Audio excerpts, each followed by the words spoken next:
Kwanzaa, a week-long cultural celebration, December 26th to January 1st, honors African heritage through seven principles, Naguzal Saba, like unity, purpose, and faith, focusing on community, cultural identity, and Black empowerment, not religion.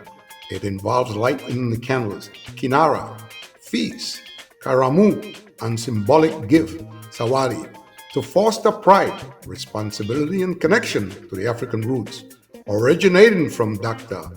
Maula Karenga. Efforts to unite the black community post Watts riots in Los Angeles years ago. Once is a very interesting thing that most black Americans should get more familiar with. It's extremely important to each and every one of us or whoever want to be involved in Kwanzaa.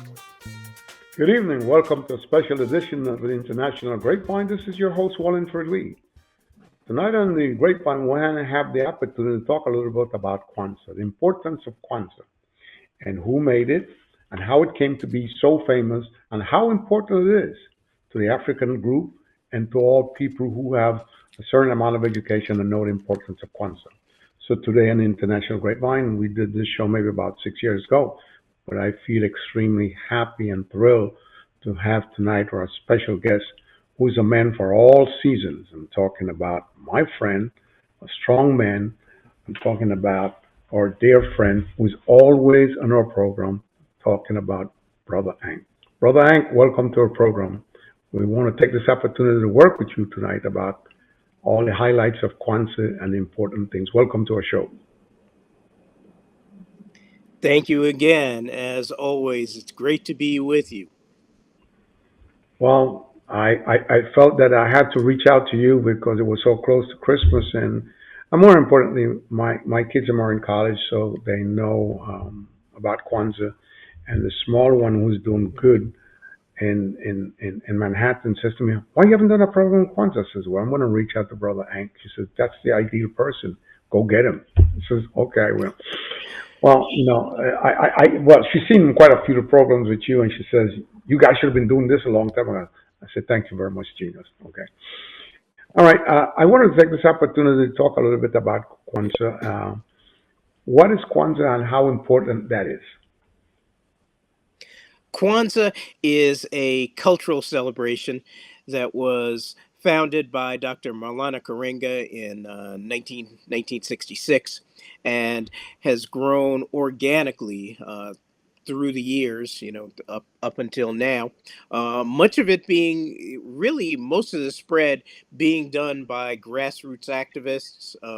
Quite a few teachers have been very important to it, and it spans an entire week from December 26th through January 1st annually, and it is designed to be a Pan African holiday and a time not only for remembrance but also reflection and recommitment to the ideas behind the core principles. Interest indeed. I found it very, very strong when I read a little about Brother Karenga, who was the one that put Kwanzaa together. I want to ask you a couple of questions about him, but I know it was done in 66. What brought him to the idea of putting Kwanzaa together? Kwanzaa came out of the entire Black freedom movement that you have going on at that time period. You have on the political end, you have the Black Power movement as a continuation of the civil rights movement, beginning to gain a lot of traction and gain a lot of adherence. On the cultural side, you have the Black arts movement, which we talked about in another show, and there you have politically committed artists thinking about how they can work in their areas in terms of enlightening people and moving the struggle forward. So the idea behind Kwanzaa came out of that. And behind Dr. Karenga's work as a graduate student at that time. And essentially, what he was doing was studying a lot of pre-colonial African civilizations, and what he tried to do. Well, what he ended up doing with the holiday was trying to piece together what were all the commonalities.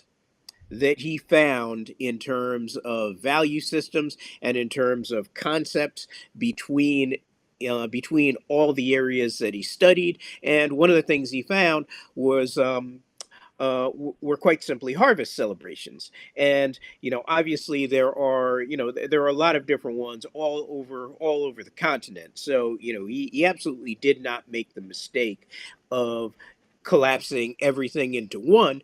But what he found was that there were a lot of similarities between them, and that helped him form the basis of the Nguzo Saba, the seven principles in English that form the basis of the holiday, and also of the wider Kawaida theory that comes out of Dr. Karenga.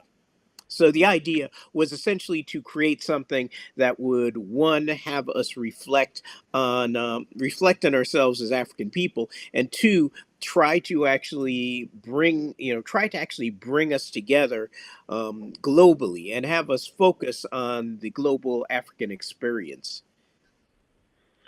Make no mistake about it, he must have had a lot of knowledge, power, and imagination to put Kwanzaa together and to see the following. Once he put Kwanzaa together, following that, Kwanzaa picked up, and the great stuff that he put together to get it done, and the following of a great deal of brothers and sisters coming alive, the importance of Kwanzaa. Don't you agree?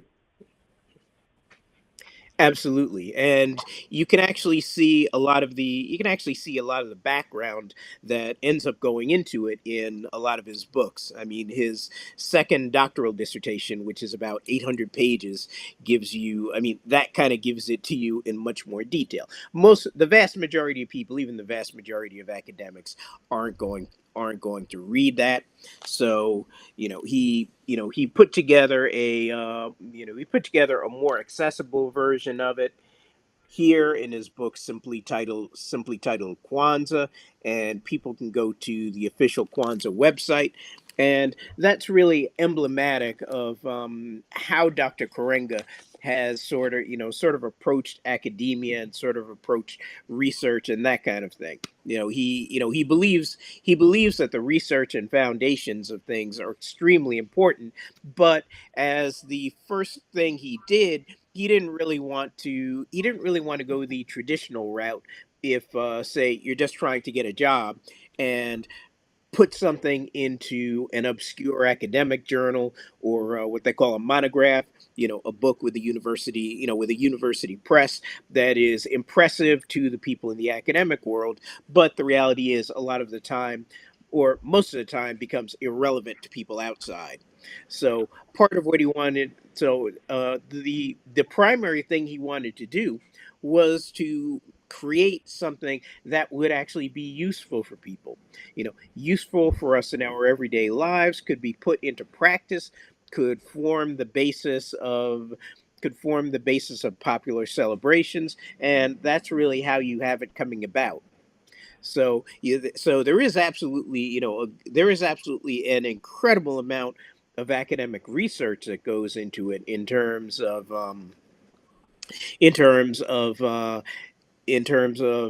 digging up all this information and then summarizing it and pulling out key points. But the presentation of it is very much meant to be popular, because he wanted it and still wants it to be something that would be useful for the average person. And I think we can say that he has absolutely succeeded with that. I would have to say that he definitely climbed the ladder and made it happen. One of the questions I had is a little bit about Swahili. I'm not sure I'm pronouncing it right, but I know Yeah, that that's that's correct. right. That's part of the things that he also talked about a little bit when Mhm. we talk about Swahili. What can you share with us a little bit about the side of Swahili? I appreciate your asking that question. Swahili became much more popularly spoken among, starting with activists in the 1960s, but it was a simple, very logical decision for it. it was and remains the most popularly spoken indigenous African language. And he simply found that through research. Interestingly, the pianist Randy Weston used it on an album back in 1960, and Weston found the same thing. Weston went to the UN and he basically asked the African diplomats there, what's the most widely spoken African language, and they told him Swahili. So it is essentially a language of trade, on the African continent. But Dr. Karenga's use of it and the embrace of it by several other people in the '60s was similar type idea. What is the thing that we can use that is going to focus us on our shared African heritage and shared African experiences, rooted in African culture, but is actually going to knit us together and try to span try to span the different ethnic groups and cultural groups that you have out there. Did it bring a lot of different groups together as brothers and sisters from different walk of life to a certain extent? Absolutely. I mean, you could actually even argue that it's simply just in the experience of the United States it's done that. One of the things that happens, as a result of us ending up here, is you have all sorts of, you have groups not only from all over the African continent, but you now have people from the Caribbean, Central and South America, all African people, but here in the United States. And of course, English is English, with second obviously being Spanish, is the common language. But the point behind Swahili and behind Kwanzaa was to one uh, one have this recommitment to being an African person, no matter where you are in the world. And that doesn't negate any of the other things that you bring to the table.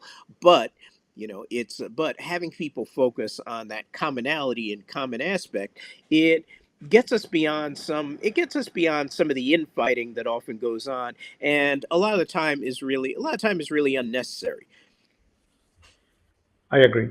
Well, one of the things that came to me, I'm talking about a good 10, 15 years ago, when I first heard about Kwanzaa, is that my niece tried to explain to me that it was a religious uh, uh, holiday type of thing. I says, I don't think so. I think you need to get into some of the books and to find out what is Kwanzaa, why was it made, who are the people that helped made it, and how important it has been to us, the black community. Because even so, a lot of people, who are our brothers and sisters, has begin to finally join into the Kwanzaa movement and how important it is to them. So don't, I mean, you can have your own religion if you want or whatever it is, but I think that Kwanzaa is extremely important. So don't confuse it with a religion um, situation. And more importantly, we have to give a lot of credit to Karenga putting this together and the following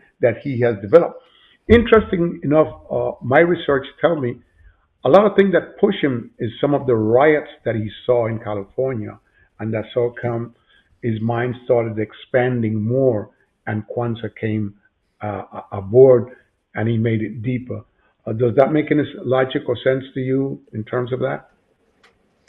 It does. And it is cultural, not religious, although, if we were going to talk in a strictly anthropological or social science sense of the word, religion or ways of knowing is absolutely part of culture.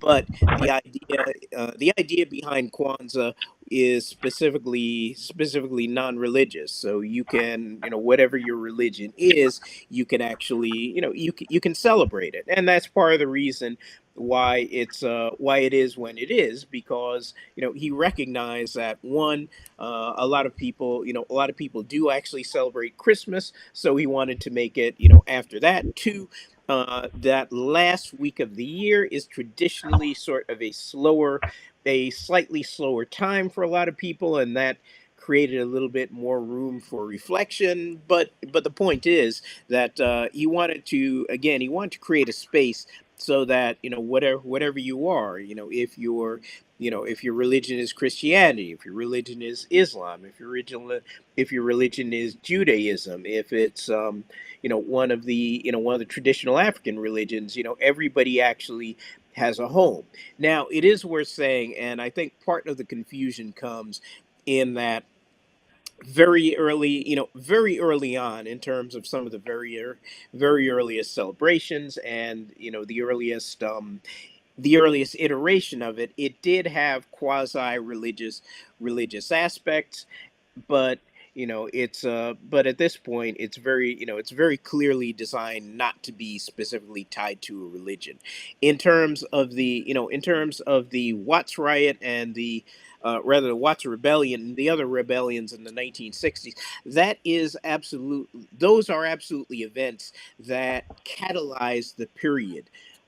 They're the reflection of essentially the conditions in northern cities where African people found themselves at that time, where you had, the shared thing among all the urban rebellions is some sort of incidence of police brutality.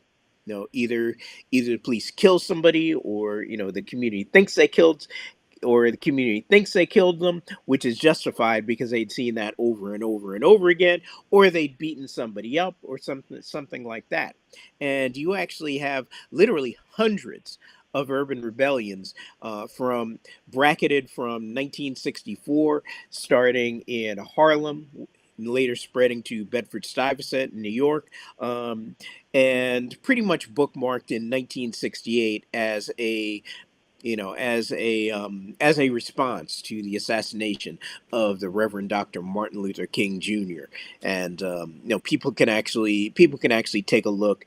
I encourage people to take a look at what's popularly called the Kerner Report, but it's the official government report that goes out, where they basically ask what caused these uprisings, and what can we do to stop them. And the answers were fairly simple. They were essentially the conditions that people were in, the pervasive racism that they still found amongst the police departments and a lot of the institutional structures, the fact that people had tried going through the quote unquote proper or normal channels, and it didn't work, and they were being ignored. So all of that kind of goes into the situation that creates some of the Black Power movement and the 1960s. But it's really just a culmination of a lot of things. Part of it is oppression, but the other part, if we want to take a step back and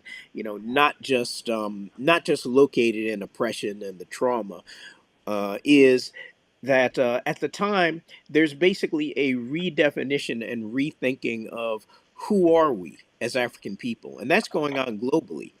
And very specifically here, the other question that's happening is, how are we going to relate to this country that we're in?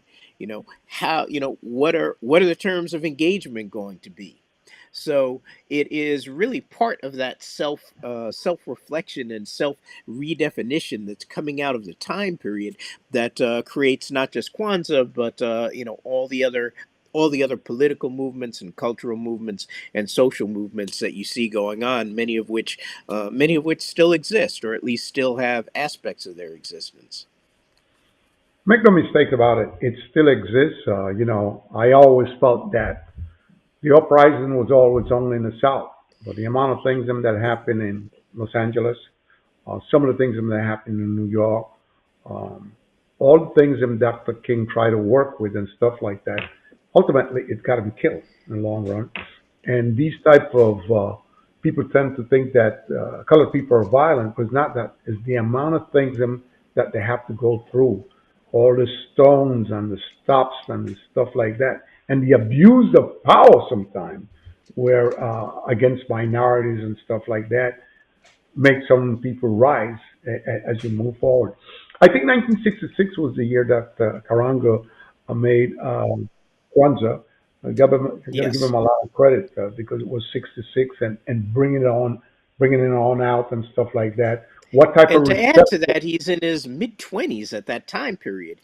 A He's, I young man? believe, I believe 25 years old or something, somewhere in that, somewhere in that Of age range. vicinity. And he's already in graduate school. But I mean, to do, the amount of intellect and commitment required to to conceptualize something like that at that relatively early age is Young it age. I mean it's incredibly impressive.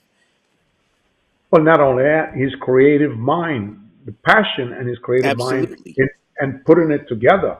I mean, a young age, I think he was 24, 25, extremely young.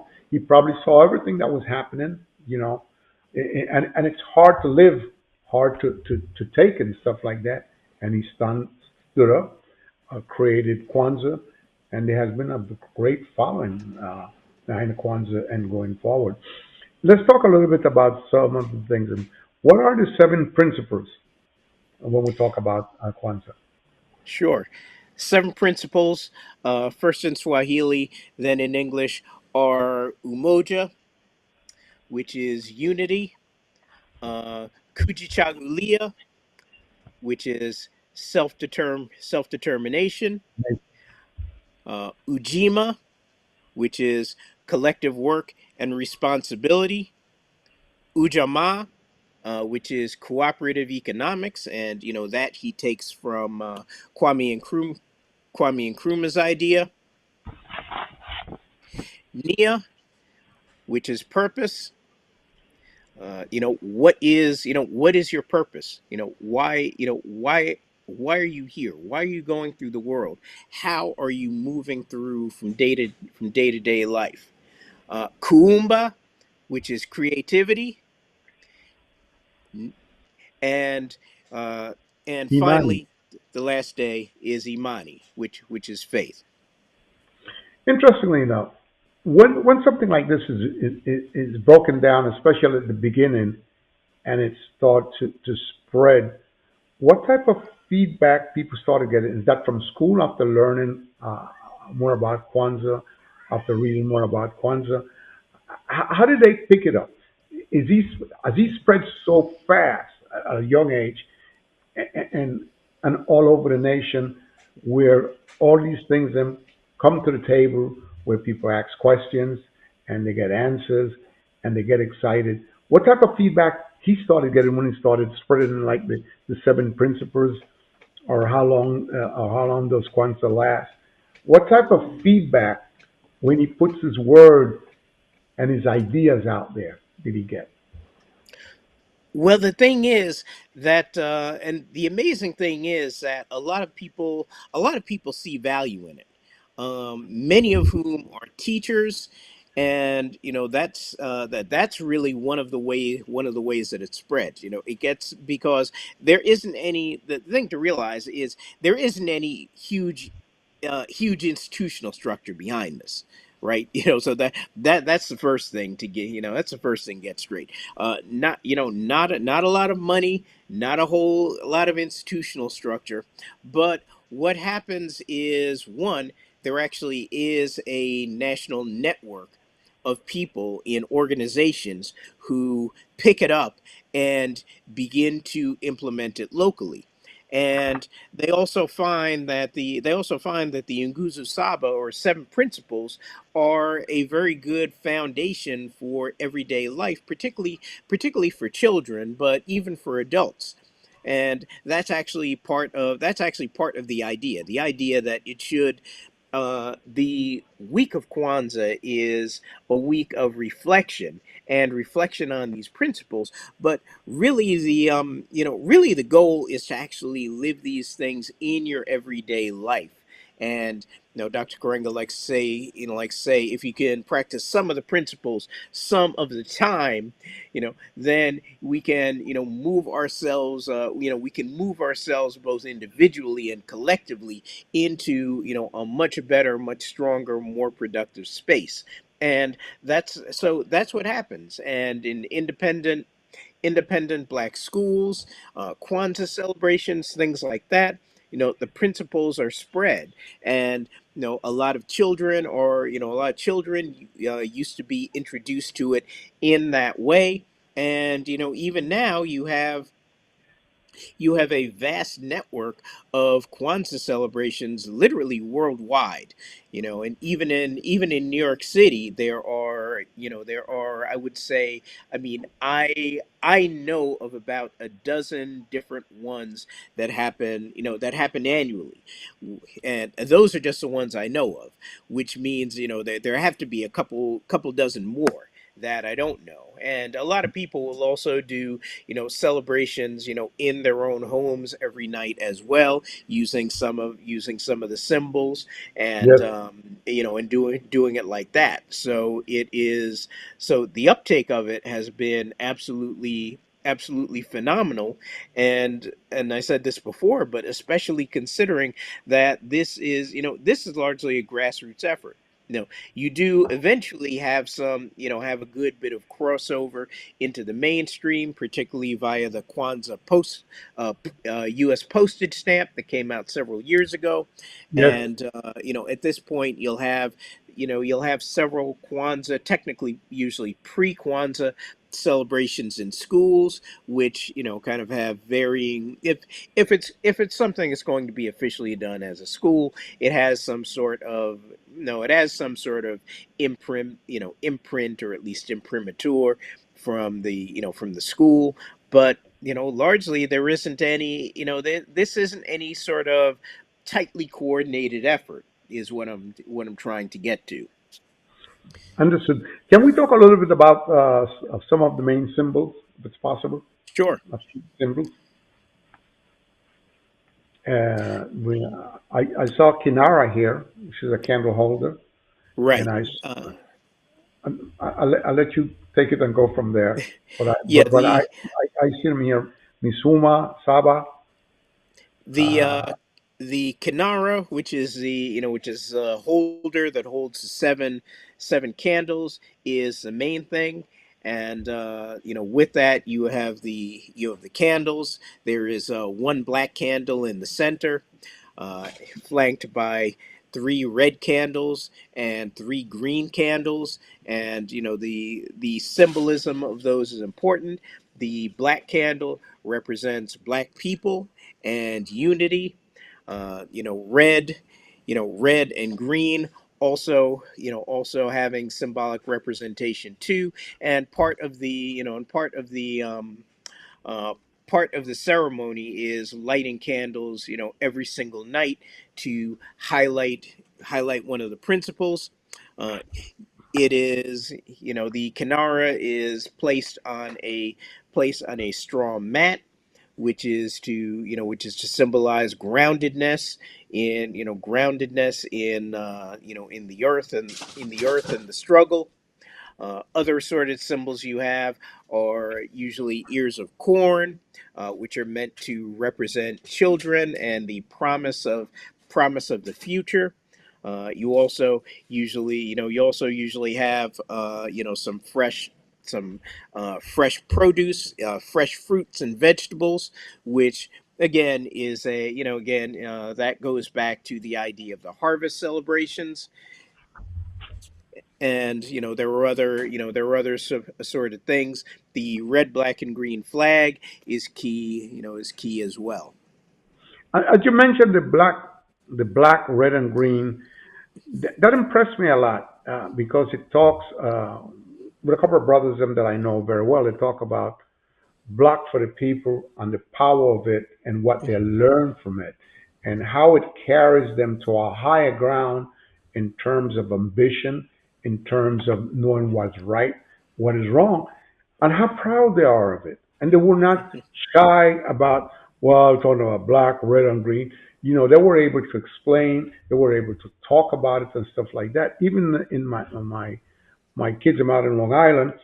Um, they got a couple of grades about Kwanzaa, and I was shocked that that they came and said, "Pop, so what is Kwanzaa? Let's talk a little bit about it." And I had to do some reading and come alive because these kids were asking me questions, and they were also extremely knowledgeable of the importance of Kwanzaa and how proud they was about Kwanzaa and That's the excellent. achievement of it and how they feel about it. And they have shared with some of the white folks and that go to their school and stuff like that. And I just found it extremely amazing. I thought that it would have been a problem and it was never a problem. They got closer and they're not bashful of talking about the principles of Kwanzaa and why it's important in their mind and what they hope to get out of it and how do they explain it to the other students that are in their class if need be.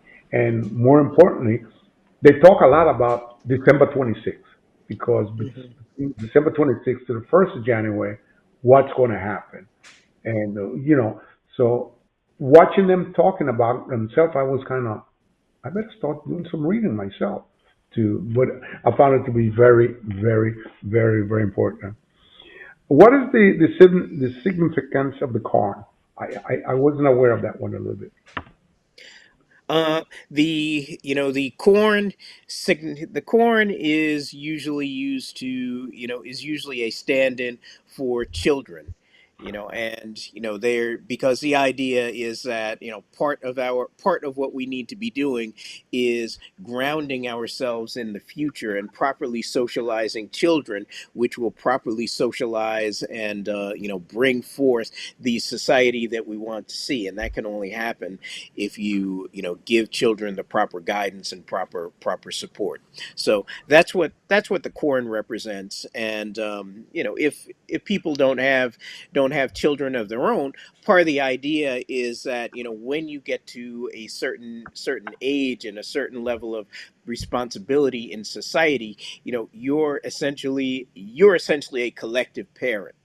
So part of your job should be there in terms of modeling and support for all the other children around you. So all the other children in your building, all the other children in your neighborhood.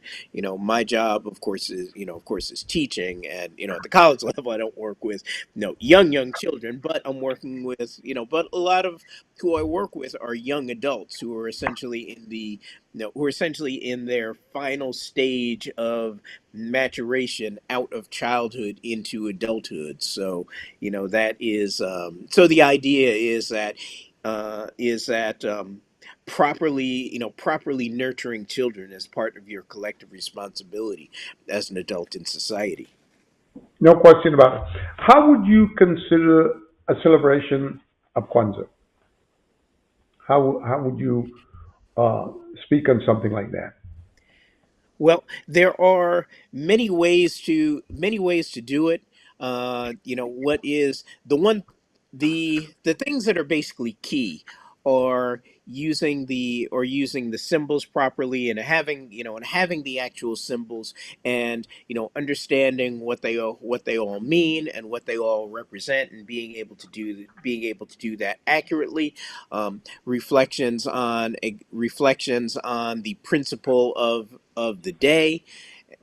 So all of those are key. Usually there is it is traditional to have a feast, you referred to by the Swahili term of karamu, as part of the celebration. There's generally some sort of structured reflection on the principle. Often some sort of creative performance, but beyond that, and of course the lighting of the kinara, which is the candle holder, is generally a key part of the ceremony. Uh, but beyond that basic framework, there's a certain amount of room for improvisation, creativity, kuumba, and that is built into it as well. So those are the general things that you'll see if you actually go to a community or a school done presentation of the school done celebration. But there within that framework, there's a lot of room for creativity, which is actually good. Well, one of the things that I was approached with many moons again is the seven principles of Kwanzaa, and it took me a while to kind of learn it a little bit. I thought it was very important for young kids coming up. And when I say young kids, I'm 14, 15, or above. I'll be So, honest. I use, I when I first learned them, I used flashcards. mm. Just What, like and there's nothing wrong with that. I mean, just like you would study anything else. A certain amount of study has to go in. Although it's not hard study, but a little bit of study has to go into it. But that's not a bad thing, because you'll run into brothers and sisters every day who can tell you that they can run down every single statistic of the Knicks or the Jets or that kind of thing in a yes, good bit of they do. detail. I don't say too much about it, but I used to be deep into motorsports, and you would see people talking about, well, how much downforce like this NASCAR has and this kind of thing, or this how this driver is able to do this on the Formula One circuit. So the idea is that if you can assimilate if you can assimilate all of that, and I'm talking about everyday people, as Sure, you know sure. people on the subway. You run into somebody in a bodega, they'll have heated arguments Oh, the about. supermarket. Exactly. They'll have heated arguments about Yankees versus Mets or whatever the case may be. So point is, that if you can do that, you can expend a little bit of energy to learn about this as well. It's important. It's extremely important. Make no question about it. I want to take this opportunity to say to you two things. And by putting this program together, I'll be using some flashcards sometimes, instructed Julio and some other background situation. I want to say that we want to thank you for all information that you put out there. I think is extremely, extremely important. You were very firm. You were very clear and stuff like that. I cannot forget the other pastures when I think about all the things that happened in the 60s, all the things that Martin Luther King been through. Those things are tough for me, but it's something that it stays with me, and I'm careful with it. So again, I want to thank you for being my special guest in this situation. I have some other things that I want to touch base with you down the road that are Sure. very Well, let's do it.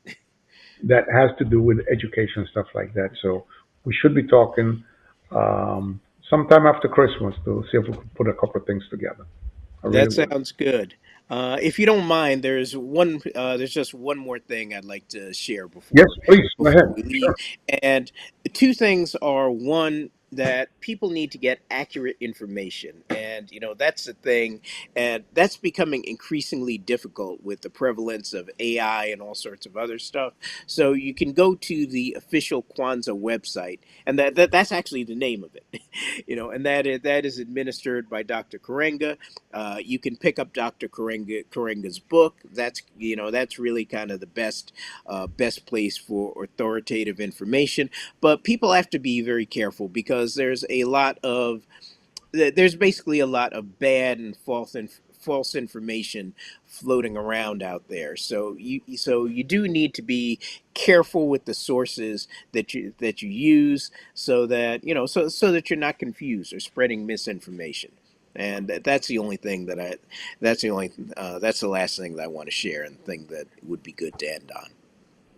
I'm happy that you mentioned it because it's extremely important. And I think when you mention things like that, when people are going to jump to certain things, it's good to look at the proper books, like the ones that Karanga has and stuff like that. These are books that will, if you sleep in it, will wake you up or put you in the right direction. It's very important. I thank you for giving a shout out, and that to me is very important. And again, we're going to be in touch real soon. Thanks so much for being our special guest, and hope to talk with you pretty soon, sooner than you think. I'm looking forward to it. Okay. And again, this is Warren for Lee saying good night for the International Grapevine, and hope that you had an opportunity to listen to this program that we did in Kwanzaa. And we hope that it was important to you and educational to you to a certain extent, because we touch on some very important things and that are extremely important for youngsters today. Good night.